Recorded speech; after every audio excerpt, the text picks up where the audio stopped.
윤희도 딥시크 관련해서 좀 이야기를 많이 하시려고 준비를 해오셨는데. 예.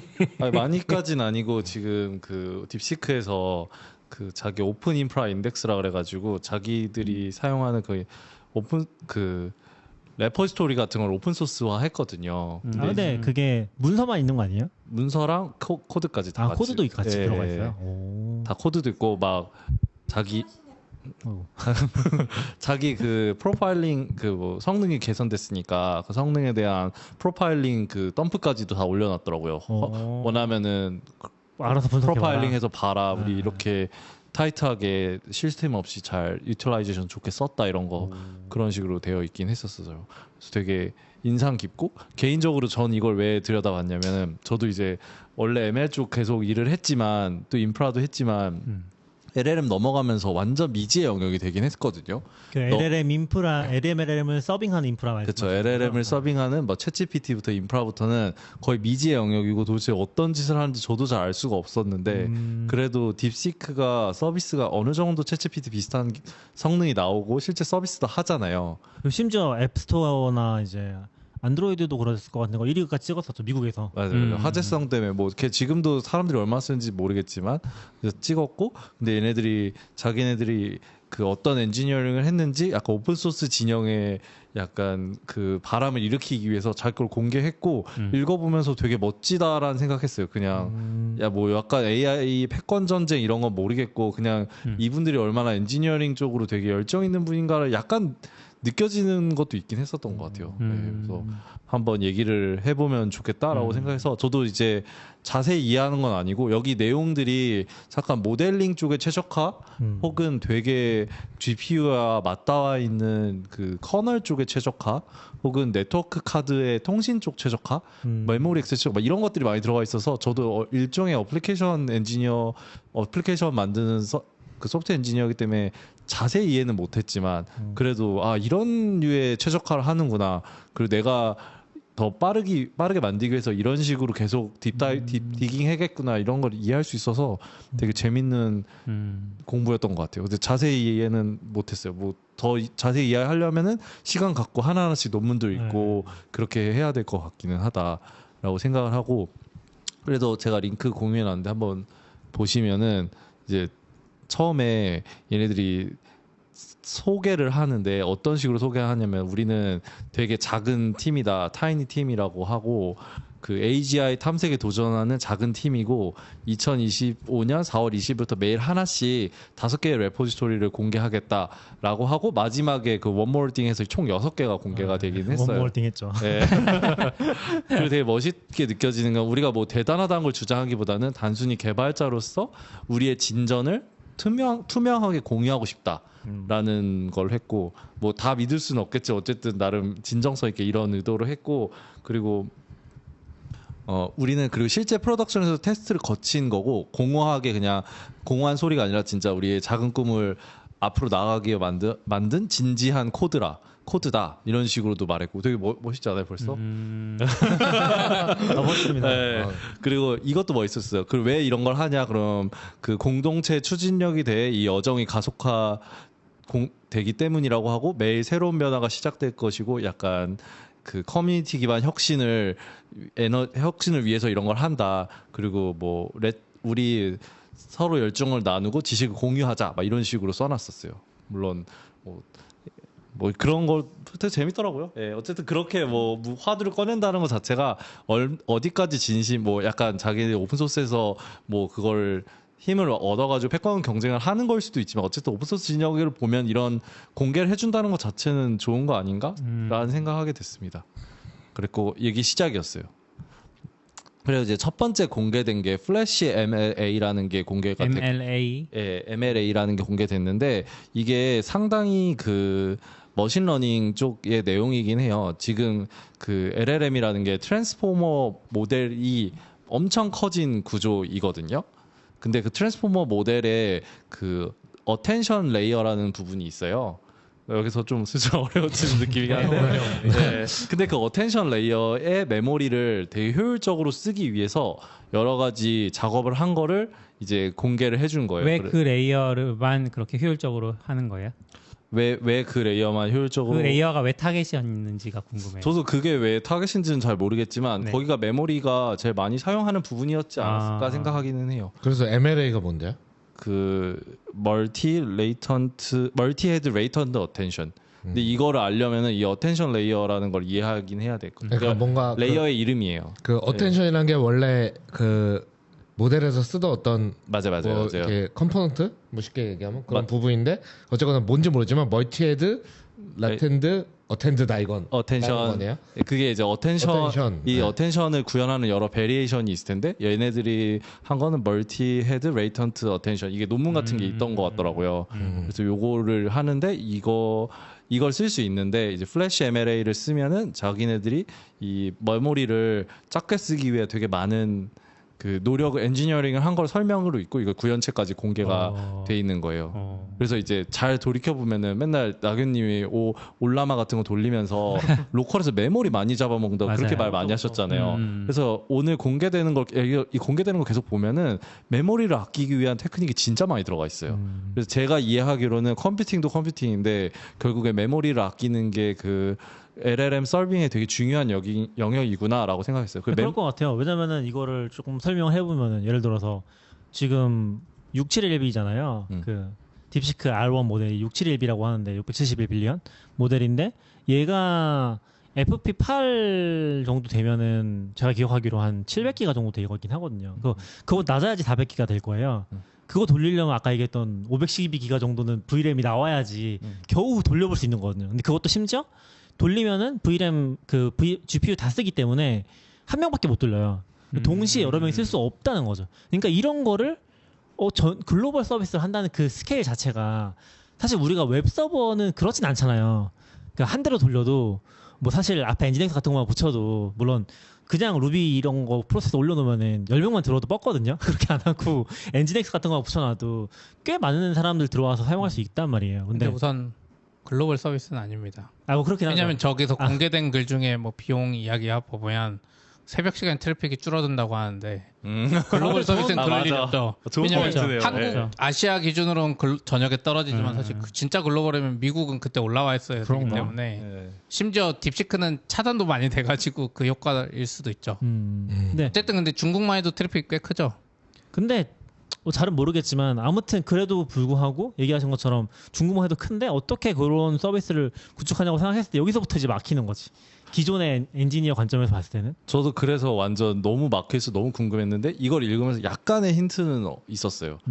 좀 이따 보다 보시면 나오는데 어쨌든 플래시 MLA에서는 그 플로팅 포인트를 BF16이라 그래서 그 정밀도 이게 플로팅 포인트 표현할 때 32비트로 하면은 그 앞에 정수 부분이 있고 소수 부분이 있잖아요. 네네. 근데 원래 근데 플로팅 포인트를 이렇게 쭉 낮추면은 정수 부분도 좀 낮추고 소수 부분도 같이 그 비트를 낮추면서 좀 그 표현력이 떨어지는데 이 BF16이라는 걸 쓰면은 정수 부분은 그대로 낮고 소수 부분만 줄여가지고 이 데이터에 왜냐하면 소수 부분은 사실 뒤에 소수점 몇몇몇몇이 바뀐다고 해도 큰 차이가 없기 때문에 이런 식으로 최적화하는 부분이 있거든요. 그게 일반적으로 쓰는 모델은 아닌 거죠. 그러니까 모델이 자료 구조는 아닌 거죠. 일반적으로 근데 이제 LLM 쪽에서는 완전 많이 쓰는 것 같긴 해요. 예.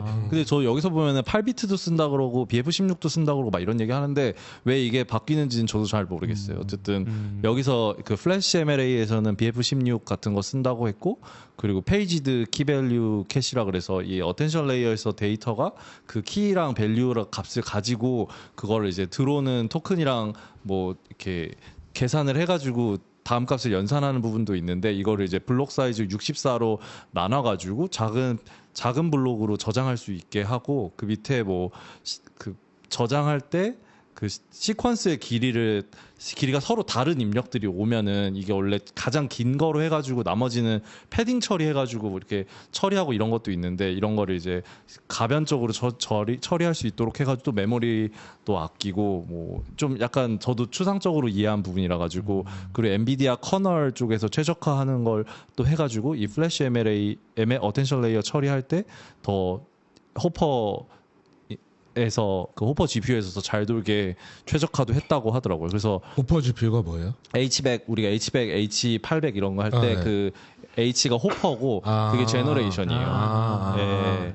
그래서 들어봤던 것 같아요. 예, 그래서 제가 그냥 데이 원에서 완전히 이해한 건 아니지만 어쨌든 그 LLM이라는 게 트랜스포머를 키운 거고 트랜스포머에서 어텐션 레이어가 있는데 여기서 메모리를 아껴 쓰기 위해서 뭐 그 BF16도 하고 페이지드 그 블록 사이즈 저장하는 블록 사이즈도 작게 해가지고 낭비 없이 저장할 수 있도록 하고 이런 걸 했구나 이런 게 LLM 서빙할 때 도움이 되는구나를 첫 번째 데이 원에 봤어요. 이게 그러면, 지금 얘기하세요. 이게 지금 모델이 나오고 예. 서빙을 최적화하기 위한 기법들인 거죠? 아니면 이게 학습할 제가 잘 몰라서 서빙 아니에요? 학습할 때부터 막 이런 게 다 서빙을 고려해야 되는 거예요? 아니면 저도 모델과- 서빙인지 학습인 그것까지는 잘 모르게 디코딩이라고 했거든요. 근데 서빙할 때는 디코딩은 무조건 서빙할 때는 디코딩만 하긴 하는데 그 훈련할 때도 인코딩 디코딩을 다 하니까 예 그것좀 모르겠어요. 리포로 한번 들어가서 봐도 될 것 같은데요. 예. 트레이닝에 대한 언급이 없는 것 같은데요. 근데 서빙용이라고 되어 있긴 하네요. 서빙. 예. 근데 호퍼 GPU라고 하니까 예. 실행해 볼 수 있는 사람 많지 않긴 하겠네요.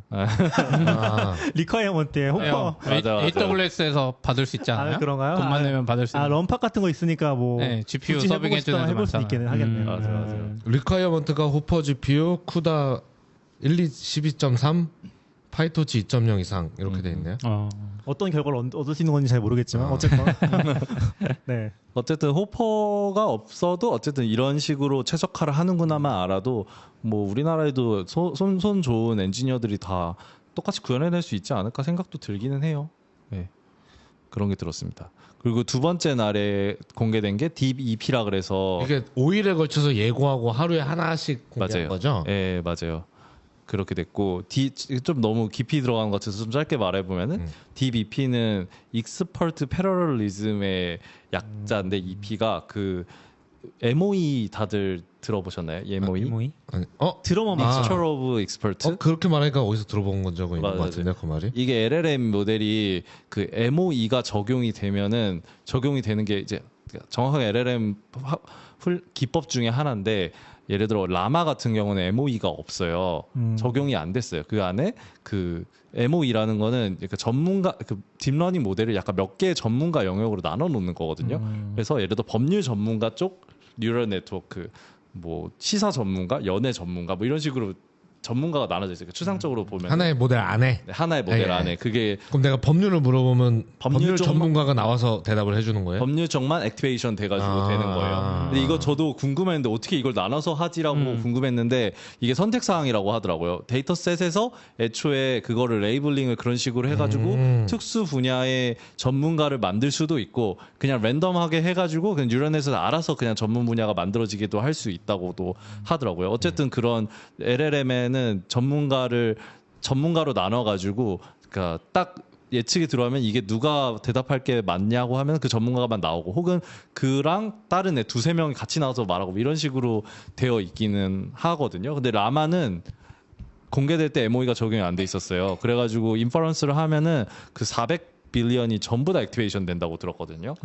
근데 그 딥시크는 MOE가 적용이 돼가지고 네. 671빌리언이지만 실제 액티베이션은 37빌리언만 된대요. 전문가가 몇 개로 나눠져 있어가지고 전체 모델을 쓰더라도 실제로 그리고 하나 또 궁금한 거는 그게 그 우리가 로컬 LLM 할 때도 레이어 로딩 하잖아요. 네. 예를 들면 뭐 72B 모델이면은 뭐 한 50개 정도 레이어가 있어서 거기서 이제 예를 들어 메모리가 VRAM이 초과되면은 그 일부를 이제 램에다 올려놓고서 오프로드 한다고 표현하던데 그렇게 섞어 쓰잖아요 레이어를. 그 레이어 단위로 쪼개지는 거예요 그게? 그거랑은 좀 다른 건가요? 저도 정확하게 레이어를 어떻게 쪼개지는 모르겠는데 이 딥EP가 그 익스퍼트 패러럴리즘이거든요. 그래서 그 전문가를 다른 GPU에 배치도 하기도 하고 혹은 그게 이제 인터 노드 GPU인가? 잠깐만요. 그게 두 종류의 분산이 있어요. 같은 노드에 다른 GPU에 익스퍼트를 넣어놓는 게 있고 그리고 다른 노드에 GPU에 익스퍼트를 넣어놓는 게 있어요. 어쨌든 그렇게 해서 어쨌든 얘기를 해보면은 그 익스퍼트를 GPU별로 분산할 수 있어요. 그래서 라그님이 궁금해하시는 건 도대체 그 큰 거를 어디에 메모리에 올려서 쓰냐가 네, 그쵸, 궁금하신 거잖아요. 근데 왜냐면은 요거 얘기를 조금 해보면은 네. 근데 왜냐면 이게 왜 궁금하냐면은 제가 4090이 VRAM이 24기가잖아요. 근데 이거 지금 여기서 쓰는 H800이 VRAM이 80기가밖에 안 돼요. 80기가니까 사실 VRAM 자체가 얘가 막 혁신적으로 막 1테라 이렇게 되는 게 아니니까 거기서 이게 쉽진 않은 도전인 것 같다라는 게 하나 느껴지고, 그리고 아까 좀 더 설명이 필요할 것 같은데 윤이 말한 것처럼 이게 하나의 노드에 이게 GPU가 여러 개 있고, 그쵸? 그래서 한 8개 있다고 나오죠. 네. 그래서 하나에 이제 640기가 정도 있다고 생각하면 될 것 같은 것 같아요. 네. 그렇게 이해를 하고. 그래서 저도 이거를 보면서 이제 약간 추측을 하는 거죠. 그거를 이 전체 뭐 672빌리언짜리 모델이라고 한다고 치면은 이게 MOE로 돼 있으면 익스퍼트별로 나눠져 있을 거고 그 외에 다른 레이어들도 있을 건데 어쨌든 그 다른 GPU에다가 다 쪼개가지고 넣어놓는구나를 알게 됐어요. 그리고 이 두 번째 날 공개된 게 DeepEP인데 이게 커뮤니케이션 라이브러리거든요. 저도 궁금해서 보니까 그 익스퍼트를 여러 GPU에 분산해 놓으면은 GPU끼리 엄청나게 많은 커뮤니케이션이 발생을 한다고 하더라고요. 통신을 엄청 많이 한대. 걔네들끼리 네트워크를 엄청 많이 태워야 되고 그 네트워크를 빨리 태우기 위한 라이브러리예요. MOE를 도입을 하면요. MOE 모델을 여러 GPU에서 나눠서 넣는 상황에서 그러니까 그 모델을 여러 GPU에 쪼개서 올려놓으면은 이거를 연산을 할 때 이 GPU끼리 통신이 엄청나게 많이. 그러니까 저는 그게 궁금했는데 네. 그 레이어라는 표현 정확한지 모르겠지만 그 엑스퍼트에서 끝나지 않는다는 거죠 결국에는. 그럴 것 같아요. 그러니까 왜냐면 제가 이게 왜 궁금했냐면은 만약 거기서 끝난다고 하면은 작은 모델 여러 개 올리는 거랑 무슨 차이가 있나라는 생각을 했거든요. 근데 그건 아니다. 그건 아니에요. 그건 아니고 작은 모델 여러 개 올리는 거랑은 아니고 왜냐면 또 설명 저도 잘 모르지만 MOE에 대해서 보려고 하니까 약간 그 모델을 고르는 레이어도 또 따로 있고 분명히 뭐 다른 부분도 있을 거라서 그냥 작은 모델 여러 개 하는 거랑 다를 거고 그리고 그냥 저도 좀 상상인데 작은 모델을 여러 개 하는 것보다 어쨌든 크게 하나의 모델로 학습을 해놓고 그걸 쪼개 놓으면은 후자가 훨씬 더 잘할 것 같기는 해요. 그냥 네네네. 개미 뭐 1억 마리랑 사람 1명이랑 뭐 이런 차이 아닐까요? 얘기를 들어보면은 약간 그런 상상이 들긴 하네요. 그러니까 어떤 상상이냐면은 이게 막 제가 봤던 거는 MOE가 뭔지도 몰랐지만 MOE가 좋냐 안 좋냐 막 이런 논쟁들이 있었다는 거를 보긴 했었거든요. 그렇게 봤을 때 근데 윤이 지금 아키텍처 설명해 주는 거 봤을 때 아마도 상용 서비스들에서는 이런 아키텍처를 굉장히 적극적으로 차용하고 있을 가능성이 높겠네요. 저도 그렇게 우리한테 안 보이는 그 아래에서. 저도 그렇게 생각해요. 왜냐면 MOE가 이 메모리 사이즈를 키우는 걸 어느 정도 극복해냈다는 기술이라는 걸 들었긴 했거든요. 그러면 학습시킬 때 뭔가 여러 익스퍼트를 나누고 그 익스퍼트를 약간 적당한 사이즈의 GPU로 분산하고 대신에 우리가 집중해야 할 엔지니어링은 이 익스퍼트끼리 통신을 엄청 빠르게 할 수 있는 거에 집중을 한 거구나를 상상할 수 있었죠. 저도. 그래서 여기서 보면 인트라노드, 인터노드 서포트라고 돼 있거든요. 근데 인트라노드는 한 노드에 있는 같은 노드에 있는 GPU들. 아까 우리가 봤을 때 H800 GPU 노드가 8개 GPU라고 했었잖아요. 노드 하나당 H800 8대. 그렇죠. 걔네들은 이제 8대가 인트라 노드로 돼 있는 거고 그런 경우는 NV 링크라 그래서 NV 링크라고 해서 엔비디아에서 제공하는 네트워크 통해 가지고 엄청 빠르게 하는 거고 그리고 인트라 노드는 다른 컴퓨터잖아요. 이럴 때는 DRMA라 그래서 리모트 다이렉트 메모리 액세스인가? 그냥 그 메모리 쪽으로 바로 데이터를 쏠 수 있는 뭐 그런 기술이 있나 봐요. 요거를 써가지고 이제 다른 노드에 있는 메모리에도 엄청나게 빠르게 통신을 한다고 하더라고요. 그래서 이런 걸 최적화했구나를 좀 이해할 수 있었어요. 그래서 이게 대역폭에 어떤 보틀렉이 걸리는지 같은 표 같은 게 나와 있는 거군요. 그 대역폭 보면은 그 NV링크로 하면 150GB per second 나오고 맞나요? 예. 네. 그런 식으로 그 메모리 액세스는 뭐 40기가 뭐 바이트 나온다고 per second로 통신한다고 되어 있더라고. 그러면 이게 이상한 질문일지 모르겠는데 예를 들어 저희도 그냥 어플리케이션 서버를 만든다고 하면 이제 모노리스로 보통 만들다가 이제 마이크로 서비스처럼 가는 이유가 뭐 아주 다양한 이유가 있지만 예를 들어 API만 늘어나면 되는데 어드민 서버도 같이 커지는 거죠. 그러니까 너무 커지니까 이걸 나눠 놓으면 어드민은 한 조금만 띄워놓고 API만 많이 뚫리고 이러면 되잖아요. 이런 것도 약간 그런 식의 조건인 걸까요? 예를 들어 법률 질문이 많이 나오면 법률 전문가가 이렇게 늘어났다가 이상한 대답인가? 오, 네. 정확해요. 아 그래요? 진짜 그게 밑에 똑같은 그 접근 방법이 나와요.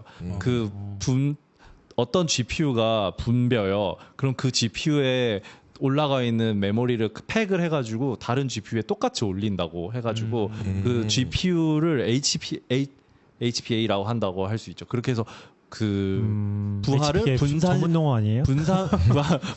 GPU 부하를 분산한다. 근데 그걸 익스퍼트 단위로 분산하는 전략이 나와요. 여기서도. 그래서 제가 오늘도 하고 싶었던 얘기가 우리가 인프라에서 하는 접근들이 있잖아요. 그거를 되게 LLM 이 서빙에서도 많이 비슷하게 차용을 하고 있더라고요. 되게 신기하긴 했었어요. 그 부분에 대해서도.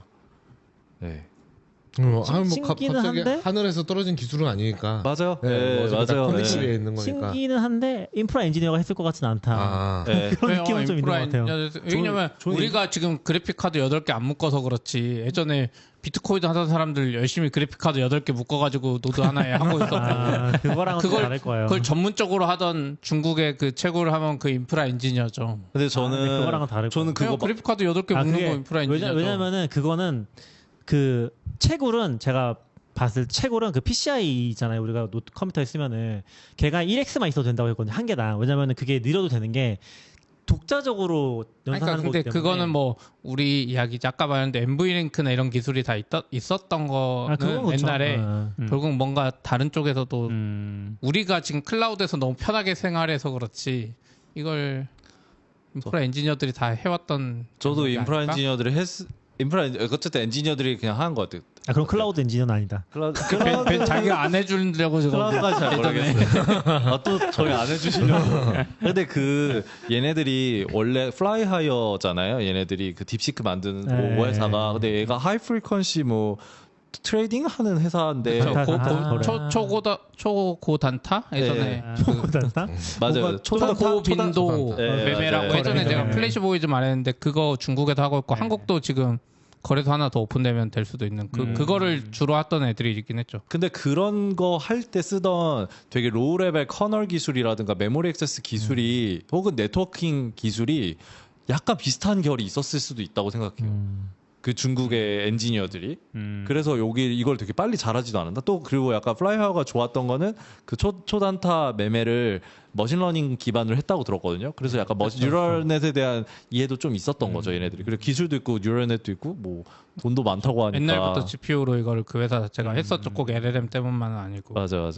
그랬었던 거. 그래서 이제 네트워크 하는 거 있고 그리고 딥잼이라 그래가지고 이거는 그 다음 날 공개된 거죠? 3일날 세 번째 날은 그 매트릭스 멀티플리케이션 하는 그 코드를 되게 고효율로 할 수 있는 거를 올렸는데 그 제너럴 매트릭스 멀티플라이를 하는 건데 행렬 곱셈 있잖아요. 이걸 엄청 빨리 할 수 있는 행렬곱을 일반적인 행렬곱이 GEMM이네요. GEM. 맞아요.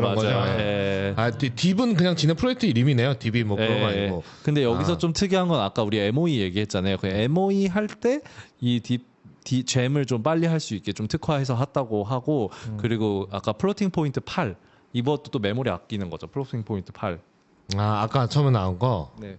그 플로팅 포인트도 아끼고 또 MOE에도 적합하게 매트릭스 멀티플리케이션 더 빠르게 할 수 있다. 그러니까 약간 그냥 상상이긴 한데 우리가 딥시크 만드는 과정에서 매트릭스 멀티플리케이션 엄청 많이 일어나는데 이거를 좀 메모리도 덜 쓰고 더 빨리 해야 돼라고 이제 엔지니어들끼리 통일을 하고 그럼 이렇게 코드를 바꾸면은 훨씬 빠를 것 같대라고 해가지고 만든 게 아닐까라고 생각하고 여기서 또 쿨한 게 코어 로직은 거의 300줄 아래라고 공개해줬어요. 네, 코어 로직은 코어 로직이 300줄 아래라 그랬고 그리고 여기서 보면 막 이 용어도 있거든요. 뭐 1350 플러스 FP8 테라플롭스라고 돼 있는데 온 호퍼 GPU에서 초당 1350조개의 플로팅 포인트 연산을 했다라고 하더라고요. 이거 통해 가지고. 그래서 엄청 빠른가 봐요. 네네네. 그게 이제 세 번째 거고, 그리고 네 번째 날은 이제 그 패러럴 그 병렬 처리할 때 최적화된 거 공개해줬고, 원래 그 듀얼 파이프라인이라 그래가지고 그 머신러닝 훈련할 때 그 포워드로 한번 훈련하고 백워드로 한번 다시 훈련하고 이렇게 왔다 갔다 하는 부분이 있거든요. 근데 그거를 빈틈없이 할 수 있는 그런 컴퓨테이션 파이프라인 같은 것도 공개가 됐어요. 그래서 자기 훈련도 좀 가속화하고, 그리고 그날 세 개가 공개했는데 EPLB라 그래가지고 아까 아웃사이더님이 말하신 그 익스퍼트를 GPU에서 로드 밸런싱 해가지고 고르게 이 트래픽을 유지하기 위한 거를 하고, 또 재밌는 게 우리가 또 이 분산 처리를 할 때 가능하면 같은 GPU에 있는 같은 노드에 있는 GPU로 분산해 주려고 하고 스티키니스를 적용해가지고 같은 노드에 있는 GPU 해주려고 하고, 안 되면 이제 인터널 노드로 가게 하고. 그래서 아까 방송 전에 그 인프라 전략으로 보자면 비슷한 부분이 있다고 얘기하셨던 게 이런 부분인 거군요. 거의 동일하다고 봐요. 그냥 우리가 쓰는 상식과 동일한 것 같아요. 네, 그래서 EPLB가 아까 얘기한 익스퍼트 패러럴리즘의 로드 밸런서. 네. 그래서 사이드님 ML 쪽에 센스가 있으신 것 같아요. 그리고 이제 그날 공개한 게 이 방금 위에 컴퓨테이션 그 EPLB나 듀얼 파이프라인 같은 거 있잖아요. 이거에 그 프로파일링 데이터도 그냥 공개해버렸어요. 그 다운로드 해가지고 크롬에서 열리면 열리더라고요. 그래서 우리 이렇게 타이트하게 그 낭비 없이 잘 써! 막 이런 것도 있었고, 그렇고, 여기 데이 4였고, 데이 5가 이게 아마 엄청 화두가 됐었던 것 같은데, 그 파일 시스템을 공개했어요. 파이어 파일 시스템이라 그래가지고, 저도 이게 도대체 뭔가 했는데, 핵심 개념이, 이거 챗GPT한테 딥리서치한테 분석시킨 거긴 한데, 수백 개의 SSD의 스토리지 노드를 거대한 스토리지 시스템처럼 동작하게 만드는 구조가 이 3FS의 핵심이라고 하더라고요. 다시 정해, 여러 개의 SSD랑 수백 개의 스토리지 노드를 하나의 거대한 스토리지처럼 쓸 수 있는 거. 그래서 예를 들어 그렇게 되고, 그리고 특정 노드에 국한되지 않고 어느 노드에서든지 빠르게 접근 가능한 거. 이거 약간 하둡이 약간 이런 느낌으로 하는 거 아닌가 생각이 들기는 하고, 그리고 스토리지와 컴퓨팅 리소스를 분리해가지고 독립적으로 확장 가능한데, 여기서 독립적으로 확장 가능한 거는 GPU랑 CPU랑 SSD가 독립적으로 확장 가능한 구조로가 있는 파일 시스템을 공개했어요. 이거 디스어그레이티드 아키텍처로 돼 있네요. 이것도 나도 그렇죠. 이게 요즘 IDC가 아마 대부분 그럴 텐데 이제 그러면 서버가 렉 하나가 있는 게 아니라 CPU만 쫙 있고 메모리만 쫙 있고 디스크만 쫙 있고, 그거를 이제 그러니까 다 나눠져 있는 거죠. 그래서 이게 조합돼서 컴퓨터가 우리는 8코어 받으면 우리가 렉 하나에 뭘 받는 것처럼 생각하지만 일반적으로는 요즘 그렇게 안 하고 있고, CPU 하나 고장 나면 걔만 빼서 딴 CPU가 들어가는 거죠. 이제 그걸 이제 디스크, 왜냐면 그래야 효율적으로 움직이니까. 디스크도 옛날처럼 컴퓨터 하면 렉 하나 통째로 뺀 다음에 하드만 바꾸고 다시 넣고 이럴 수가 없잖아요. 그게 이제 아마 요즘 IDC에서는 첨단 기술이긴 하지만, 그래도 제가 뭐 본 적은 없지만 꽤 보편화된 자리 잡은 기술로 알고 있고. 제가 이런 류의 기술을 이해한 거는 빅쿼리가 이런 식으로 백엔드가 이렇게 돼 있다고 들었거든요. 클라우드는 아마 대부분 이렇게 돼 있어요. 그래서 빅쿼리가 엄청나게 큰 데이터도 연산을 성공을 시키잖아요. 그게 CPU가 특정 컴퓨터의 성능에 바운드되는 게 아니라 무제한 확장할 수 있다를 이런 구조로 설명해 줬었는데, 이게 그 딥식에서도 똑같이 공개를 한 거죠. 신기하더라고요. 그래서 S3랑 이름 비슷하게 F 3개 써가지고 3FS. 근데 쟤는 좀 더 그 SSD랑 네트워크 성능을 최대한 활용하기 위해서 약간 IDC에 특화된 환경을 만든 거죠. 어떻게 보면 클라우드 환경에서 한 게 아니라. 그리고 되게 스케일러블한 구조로 SSD를 쓸 수 있게 한 거죠. 근데 저희도 이제 회사에서 그 LLM 모델 서빙 해보려고 띄워보려고 하는데, 그냥 디스크에 막 200기가짜리 파일을 메모리에 올리는 것만 해도 잘 안 되죠. 엄청 쉽지 않잖아요. 근데 이게 막 여러 대가 뜬다고 하고 막 HPA나 CA를 한다고 하면은 어쨌든 하다가 하면 어려운 용어 쓰다 또 뜨끔했어요. 그런 한다면 그것 자체가 어려운데 근데 이제 설명을 넘어가야 되는 거 아닐까 그렇게 넘어가려고? 네, 죄송합니다. 네, 근데 우리는 그러고 디스크 쪽이 이제 병목이겠구나라는 얘기를 했었잖아요. 근데 그런 점에서 이런 것들도 개발되지 않았을까라는 상상을 했습니다. 네. 그리고 되게 쿨했던 게 그 HS3FS 기반의 데이터 프로세싱 프레임워크도 같이 공개했는데 스몰 폰드 얘는 이제 그냥 들어가 보시면은 덕DB라는 걸 통해 가지고 그 기반은 아까 3FS 깔고 위에 덕DB로 해가지고 데이터를 처리하는 것도 공개돼 있더라고요. 저도 저게 좀 좋게 봤어요. 기존에는 이제 파켓 포맷 쓰더라도 사실 디스크에서 읽는 게 한계가 있어서 S3에서 읽는 것도 아까 파일 사이즈 한계도 있고 한데 쟤는 그냥 큰 거 그냥 하나로 어떻게 되는지 모르겠고 읽으면 제가 뒤에서 다 처리해서 덕DB가 약간 SQLite 같은 거거든요. 그래 파켓 파일을 바로 읽어서 처리하는 건데 제가 어떻게 효율적으로 잘 되게 만든 것 같아요. 엄청나게 빠른 속도로. 그러니까 우리는 이제 일반적으로 빅쿼리급이 아니면 지금 저걸 쉽게 큰 데이터베이스 하기 어려운데 네.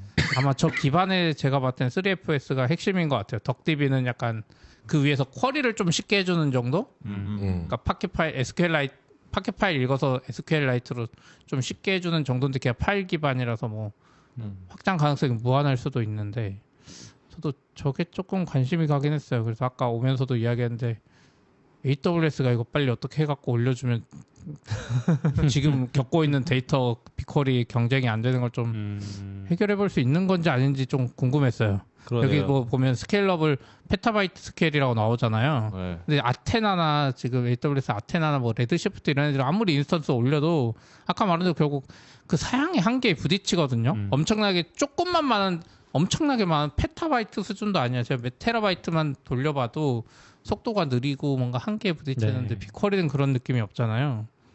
그래서 제가 좀 기대된다 생각했어요. 정확히 어떻게 되는지 모르겠고 3FS 또 내가 하려면 SSD를 지금 몇 개짜리 사갖고 돌려야 되잖아요. 조금 궁금하긴 하더라고요. 저도 그래서 정확하게 잘 이해한 건 아닌데 어쨌든 이런 류의 역할을 하는 컴포넌트들이나 기술들이 필요했구나라고 생각하고 설명으로는 페타바이트 스케일 데이터셋을 처리한다고 하니까 엄청나죠. 네.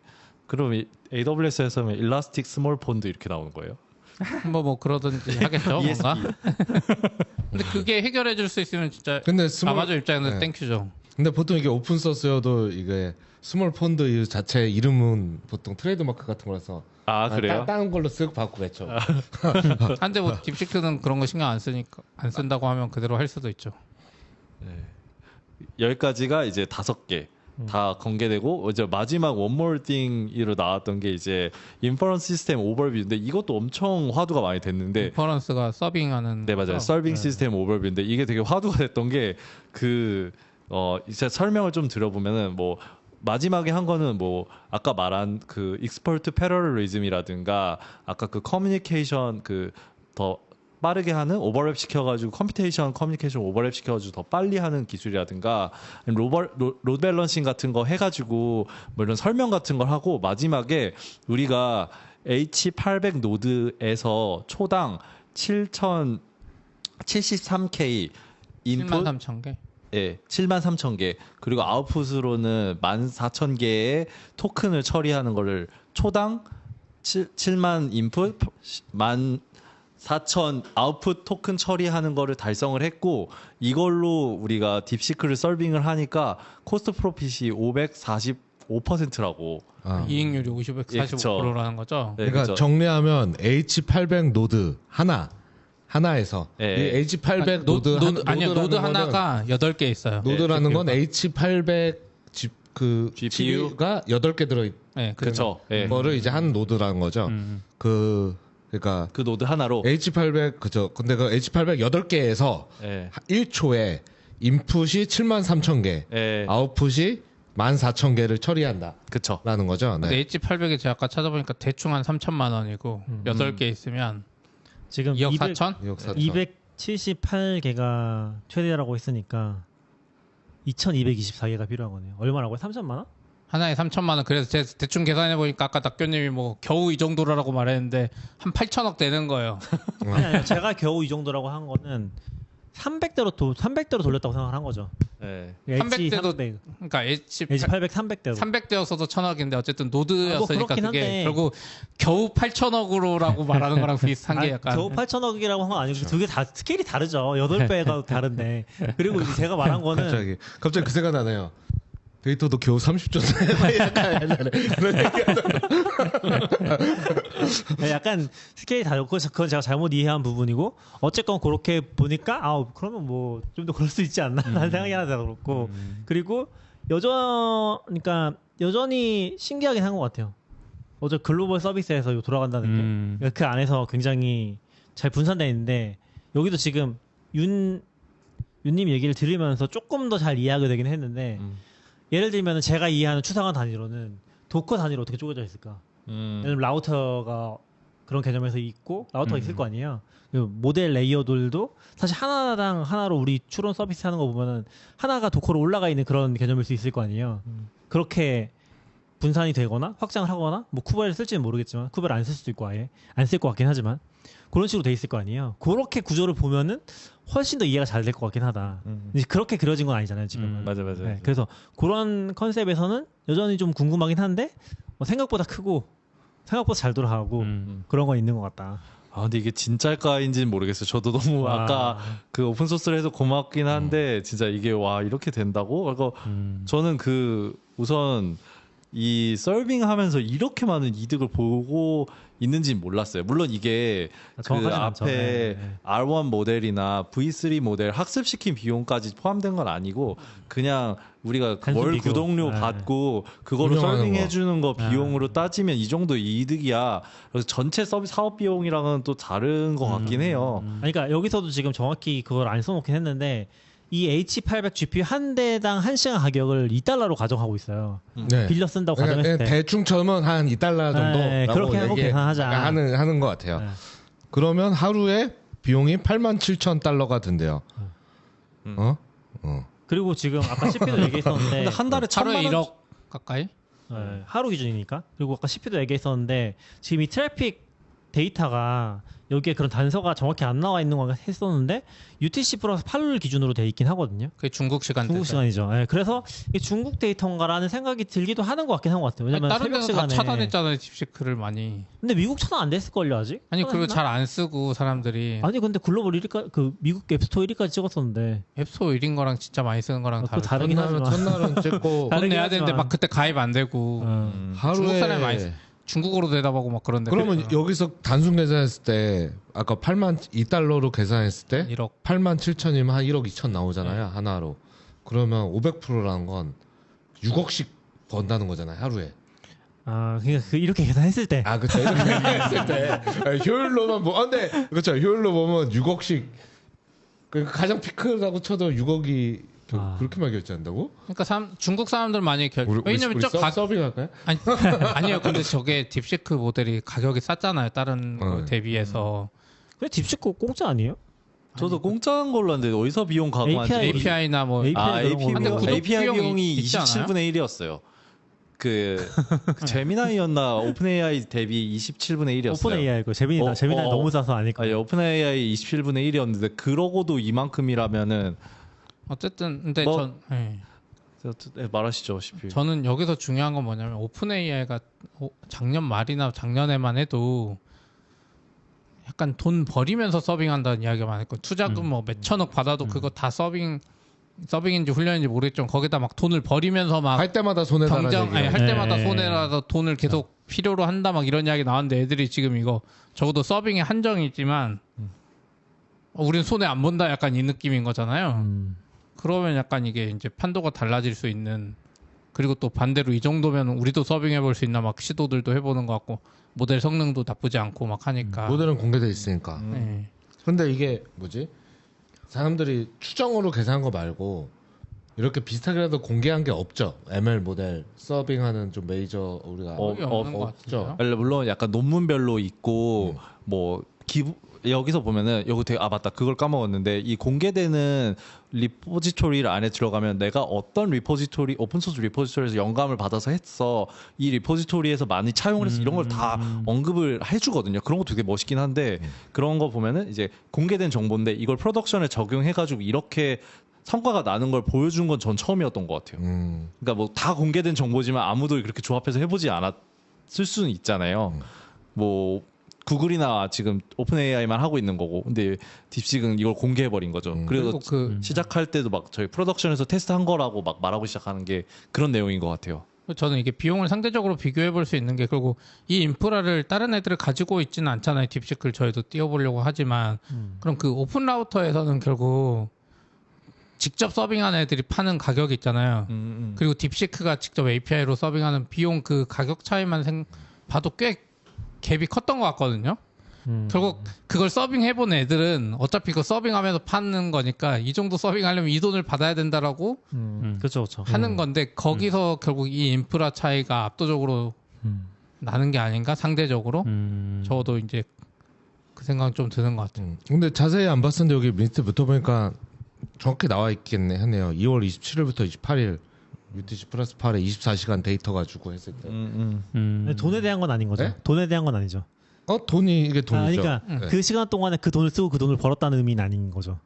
그런가? 근데 뭐 근데- 가정하기는 이제 뭐 여러 가지 그때 들어간 네. 컴퓨팅이랑 벌어들인 수익이랑 그냥 네. 비율을 본 그쵸. 거죠. 네, 근데 이때 V3랑 R1을 입력했을 때 608 빌리언 그러면 10억, 100억, 1000억, 6천억 빌리언 인풋 토큰이 들어왔고 342 빌리언 토큰이 네. 히트 디스크 캐시에 들어왔다 하고 뭐 아웃풋은 168 빌리언이다 뭐 이렇게 쭉 나와 있고 HPR로 이렇게 했을 때 네. 앱이랑 API 웹 비용 앱 API에 다 받나 봐요. 그리고 요 밑에도 비용이 있던데 R1이 0.13달러 다시 슬래시 M이 이 M이 뭐죠? 그러니까 밀리언. 밀리언. 그 정도 돈을 받았을 때 가정한 그렇죠, 거. 그렇죠. 밀리언 가정, 토큰에 0. 네. 받았다면 우리가 그렇죠, 그렇죠. 받았다면 왜냐면 자기들 API 가격이 있으니까. 실제 쓴 거랑 이제 번 거를 공개한 게 아니라 그러네. 요 가정 하에서 그렇게 그렇긴 하는 거죠. 한데- 돈 받았으면 이렇게 안 들어왔지. 뭐 그럴 수도 있죠. 아, 근데 어쨌든 효율 봤을 때는 아, 그렇죠. 이걸 만약에 진짜 네, API 네. 비용으로 치환해 볼 수는 있잖아요. 그대로 성능이 좋으면 굳이 싼 걸 안 쓸 이유가 없으니까. 사실 이게 자기네 트래픽을 보고 이거를 우리가 보통 이제 그래도 업계에서 API를 그 돈 주고 쓰니까 아니, 자기네 이게 아니 자기들이 팔 가격 이거 정해졌잖아. R1 그 API 비용 아니에요? API 비용 맞아요. 진짜 실제 그러니까 비용이에요. 아, 네. 비용이 맞는데 네. 제가 봤을 때 이거 여기서 말하는 그 통계에 잡힌 모든 숫자가 다 이 API 가격으로 계산될 것 같지는 아니, 않거든요. 그러니까 지금 이게 유료 고객 트래픽이 아니라는 거죠. 아, 이 그쵸, 그쵸. 100%가. 아, 그럴 수 있죠, 맞아요. 우리 가격은 이건데 만약에 이거를 우리가 유료로 받았다면 요 정도의 수익이 난다. 왜냐면 라는 결국 거죠. 그 API로만 만약 판다고 가정했을 때만 해도 어쨌든 여기서 수익 날 수 있다는 거죠. 이 가격 받고 인퍼런스 돌렸을 때. 근데 다른 애들은 손해 보고 있는 것 같으니까. 근데 이 데이터를 봤을 때는 결국은 뭐지? 그 서비스가 어느 정도 시간이 지나서 이제 안정권에 좀 들어서면 예측성이 좀 높아지잖아요. 그러면 레이트 리밋 걷는 거 잘라내고 유료 트래픽을 대충은 할 수 있으니까 그러면 딱 548% 똑같이 안 떨어져도 꽤 근사치로 나올 거 합리적으로 저는 잘 모르겠어요. 보이긴 하네요. API가 많긴 한데 네. 그러니까 앱 사용자는 지금은 유료 모델이 없잖아요. 네. 그러니까 그게 좀 다를 것 같고 그리고 저는 앱에서 돈을 버는 거는 네. API랑은 완전 다르다고 생각하거든요. 그러니까 앱은 사실 월정액 이런 식으로 구독을 하잖아요. 네. 그러니까 그렇죠. 챗 GPT나 뭐 클로드나 이런 애들은 아까도 잠깐 얘기했었지만 컨텍스트 매니징 같은 부분을 엄청 최적화할 것 같아요. 그러니까 앱에서 쓰는 거는 그게 안 보이잖아요. 지금 내가 컨텍스트가 얼마 가지고 있지? 얘가 지금 내 대화를 어디까지 기억하고 그런 게 안 보이니까 그런 게 훨씬 제한적으로 저는 쓸 거라고 생각하거든요. 그리고 클로드는 써보니까 제한이 엄청 심해요. 금방 리밍 걸려요, 진짜. 돈 내고 써도. 그러니까 돈 내고 쓰는 게 프리 5배래. 근데 금방 걸려. 심지어 지금 소넷이 난리 났거든요. 그 코딩 때문에. 그래서 프리 모델에서 소넷 접근 안 된다는 얘기도 있어요. 그런 식으로 돌아가고 있는데 저는 내부적으로 아무튼 앱에서는 그런 거 잘라서 서빙을 하면서 요거에 갭을 벌리는 거죠. 내는 거 대비 그 손해 보는 걸 줄이는 그런 방향으로 하는 걸 거고 API는 말 그대로 API니까. 저는 어쨌든 되게 프로피터블한 서비스가 될 수 있구나라는 걸 좀 느껴서 그건 맞는 것 같아요. 그건 맞는 것 같아요. 이게 얼마를 진짜 아니, 벌었냐라기보다는 네. 이게 진짜 서빙이 가능하네. 지속 가능하네. LLM 서빙이라는 게 지속 가능한 것 그러니까 같은데라는 지금 느낌 주는 것 같아요. 500% 안 나오고 200%만 나오면 되잖아. 네. 지속 가능하지. 물론 여기에 들어간 R&D 비용이랑 뭐 인프라 비용이랑 인건 비용 이런 거 다 빼긴 해야겠지만 그럼에도 그리고 앞으로 기술이 더 좋아질 거니까 이게 되는구나라는 거를 제가 지금 그 오픈 라우터에서 딥시크 API가 인풋이 0.55달러라고 나와 있는데 바로 위에 다른 애들은 5달러, 7달러 막 이렇게 같은 거여도 3달러? 근데 여기서도 0.5 같이 맞춘 애들도 있는데 0.75 대부분은 10배 이상 비싸게 서빙하고 있거든요. 그러면 만약에 이게 뭐 이제 오픈했으니까 그걸로 돌려서 다른 애들도 비용 낮췄을 수도 있는데 이게 10배 비용 차이 나는 걸 수도 있죠. 그냥 대충 돌리면. 네, 그래서 클로드도 만약에 10배만 가격 줄일 수 있으면 아까 말한 대로 리밋도 덜 걸고 할 수 있을 텐데 그게 약간 못 따라왔을 수도 있고 이미 했을 수도 있고. 지금 돈 제일 잘 버는 건 클로드일 거예요. 왜요? 클로드는 그럼 본인 개발자 기준 아니에요? 아니 개발이 제일 많이 쓰고 있어요. AWS가 더 제일 잘 버는 거 아닌가 또. 왜냐면 돈은 많이 그걸 인퍼런스 할 때마다 돈을 버리고 있으면 사실은 버는 게 아닐 수도 있죠. 클로드가 이렇게 효율적으로 있는지 모르죠. 공개를 안 해주니까. 모르죠. 왜냐면 더 잘 번, 1000%일 수도 있어, 클로드. 안에서 싸우고 있을 수도 있죠. 거봐, 내가 출력하자고 했지. 그렇죠. 이거 봐, 얘네들은 여기서 돈 벌고 있는데 우리는 반대로 1억씩 버리고 있잖아. 이럴 수도 지금 여기서 10%만 줄였으면 우리가 지금 뭐 이런 얘기하는. 회사 부자금 있으니까. 회사 동료가 얘기해줬는데 그 중국 엔지니어들이 이 최적화를 진짜 잘하신대요. 미국 엔지니어들은 리서치나 이 스케일 키우는 걸 잘하는데 최적화는 좀 뭔가 뭐 기름이 많이 나온 나라서 그런지 어쨌든 아니요. 아니 그게 아니라 들었고. 아니 그게 아니라 투자자들이 돈을 AWS랑 구글이랑 얘네들이 엔트로픽에 돈을 막 갖다 쏟아 부었잖아요. 오픈 AI랑. 그렇죠. 근데 이 와중에 지금 모델 경쟁하고 있는데 저거를 할 수가 없었던 거고 저는 딥시크나 얘네들은 지금 GPU도 제한당했지 뭐. 여기서 돈을 벌면서 할 수밖에 없었다. 심지어 그 딥시크 회사는 그 개인 소유의 그분 거잖아요. 맞아. 그러니까 더 아껴서 하는 거지. 그럼 여기는 H800이 자기 소유겠죠? 제가 듣기로는 거의 그런 걸로 것 같아요. 최소 자기 소유 아니면 그거 어디에 있어요? 최소 2,500대는 가지고 있다는 거잖아요. 그렇죠. 무슨 소리예요? 2,500 엄청 많이 갖고 있다고 지금 오히려 그게 소문 아니에요? H800이라고 공개했는데 거짓말하지만 H100 다 있잖아. 막 이런 얘기도 하고 그러잖아요. 몰래 산 거 아니냐? 중국 정부 와서 사갖고 준 거 아니냐? 막 이런 이야기 있죠. 그리고 저 근데 이걸 보면은 막 플로팅 포인트 되게 낮게 쓰잖아요. FP BF16 쓰거나 FP8 16 올라마 기준에서 보면 굉장히 높은 거긴 거의 원본 모델인데 FP8 쓰잖아요. 근데 실제로 H100이랑 H800의 성능 차이를 보잖아요. 그 성능 차이 나는 구간이 그러니까 약간 그거부터 얘기해야 돼요. H100이 더 좋은 거죠. H100이 더 좋은 그거부터 얘기하셔야 돼요. 가격도 더 비싸요. H100은 미국에서 미국의 우방만 살 수 있는. 네. 중국은 H800은 살 수 있는 거예요. H800은 젠슨왕이 대중국을 위해 전향해서 만든 GPU예요. 성능을 저하했다고 했거든요. 미국 정부가 제한하니까 성능을 저하시켜서 판 거죠. 그럼 H100을 만들고 경량 모델로 H800을 만든 거예요? 경량이 아니라 성능을 저하해가지고 저가 모델을 중국용으로 만든 거예요. 근데 가격이 비슷하더나? 아니요, 가격은 아까 보니까 꽤 많이 싸다고 했어요. 네. 그래서 중국에 팔 수 있는 건 H800이라고 들었었던 것 같아요. 근데 여기서 보면은 우리가 뭐 딥시크 같은 거 보면 막 플로팅 포인트 되게 낮게 쓰잖아요. 8도 쓰고 막 16도 쓰고 그러잖아요. 근데 H800이랑 H100의 성능 차이가 나는 게 플로팅 포인트 64일대가 성능이 차이가 나거든요. 그래서 이게 엔비디아가 의도적으로 이렇게 한 건가? 정부를 속였다. 약간 그런 느낌이 좀 있는 거죠. 왜 알면서 그럴까? 거기서 보면은 차이 나는 게 그 인터커넥션 밴드위스 차이가 좀 나고 그게 한 2배 차이 나거든요. 그리고 NV링크 달 수 있는 거 차이가 H100은 18개 달 수 있는데 뭐 H800은 8개만 달 수 있고 그럼 플로팅 포인트 그래서 아까 노드 8개 냈다. 네, 다른 테라플롭스 같은 경우 그러네요. 8개 딱이네요. 그리고 다른 테라플롭스 차이는 없어요. 근데 저는 사실 저게 어떤 의미가 있는지 잘 모르는데 그냥 뉴스 보는 입장으로선 뭐 차단하고 이럴 때는 약간 트레이닝 관점 서빙은 사실 안 주게도 없었던 것 같고 트레이닝 관점에서 얘네 좋은 모델 못 만들게 하려면 H100 주면 안 돼. 맞아요, 약간 이런 느낌이었고 그때도 그러니까 64를 안 쓰고 8로도 되는지 잘 모르겠어요. 네. 하지만 약간 그런 관점이었던 것 같고 지금 여기서는 사실 약간 서빙 관점이다 보니까 그런 차이도 있을 수 있긴 하네요. 하네요. 놓쳤을 수도 있겠다. 어쨌든 저거 나오고 나서 H800도 제한하는 거 아니냐 이야기가 나왔었죠. H1600 그리고 싱가포르에서 갑자기 H100 뭐 수요가 2배가 늘었다나 뭐 그런 식으로 갑자기 나오고 했었죠. 저는 이런 제약이 사실 기술 발전을 또 이끄는 면도 없잖아 있는 것 같아요. 그런 것도 중국 있죠. 정부가 제한하면 제한할수록 얘네들은 비용 효율적으로 가가지고 아까 말한 대로 H100 쓸 수 있는데 굳이 왜 플로팅 포인트 8로 낮추고 있어? 그렇잖아요. 그 돈도 다 대줬어. 그리고 아까 말한 대로 노드 하나당 16개씩 붙일 수 있는데 무슨 옆에 노드랑 왜 통신해? 여기서 16개씩 하면 되지. 막 이런 여러 가지 요소가 섞여 있을 것 같아요. 근데 그 제약을 뚫고 그걸 만들어냈다는 게 대단한 것 같아요. 진짜 우리나라도 할 수 있다 진짜. 아니요, 우리나라는 근데 그런 거 치고 제약이 우방이잖아 미국에.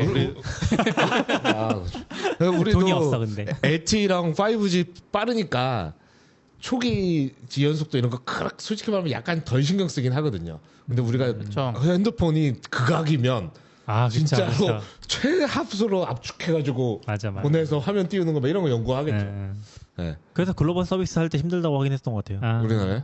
그러니까 우리나라 서비스가 글로벌 나갔을 때 실제로 안 가보면 알 수 없는 거죠. 노하우가 없는 거네요.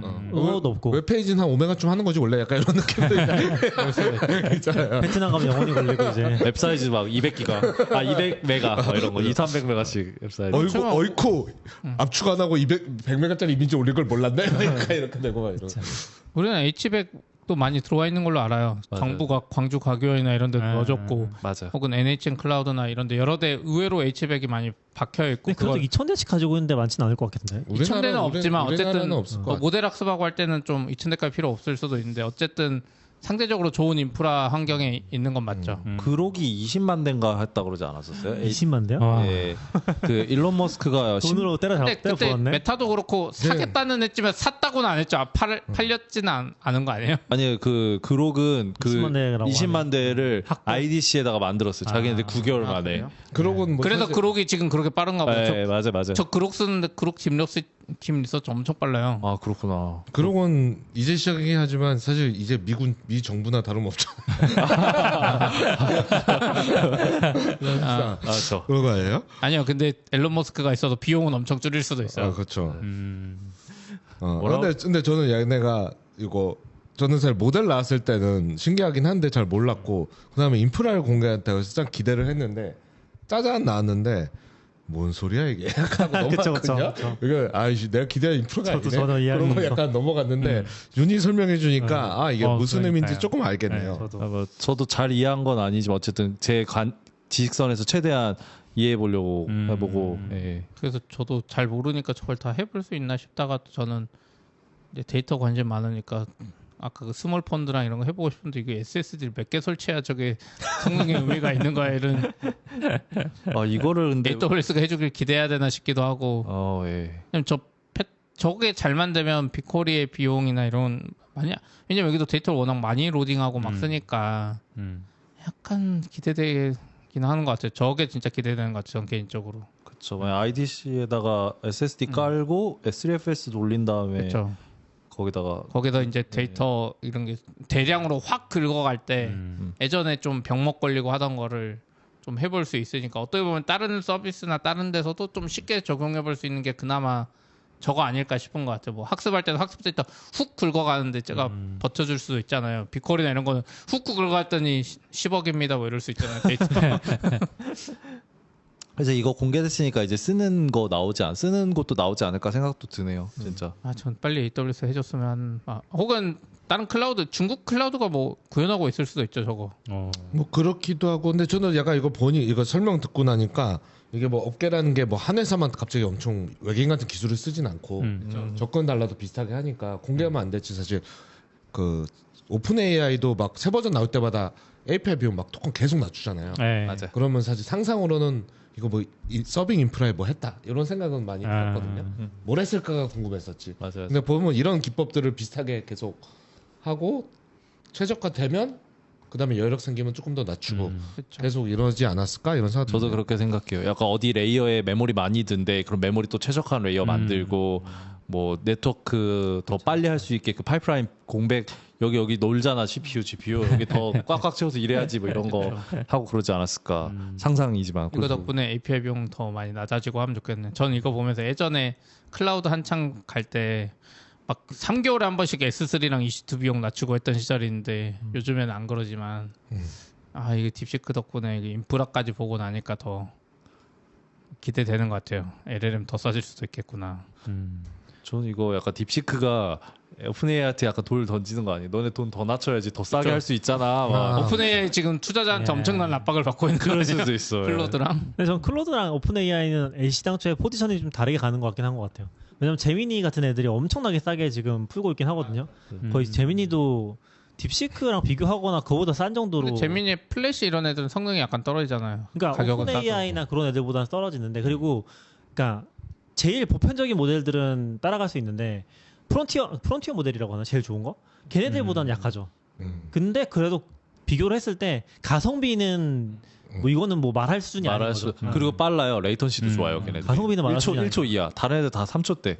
그래서 약간 오픈AI 쪽은 포지셔닝이 완전히 비싼 걸 비싸게 팔겠다 이런 느낌으로 가고 있잖아요. 이게 맞나 약간 싶을 정도로. 저는 제가 이해하는 건 오픈 AI는 진짜 AI를 만들고 싶은 애들.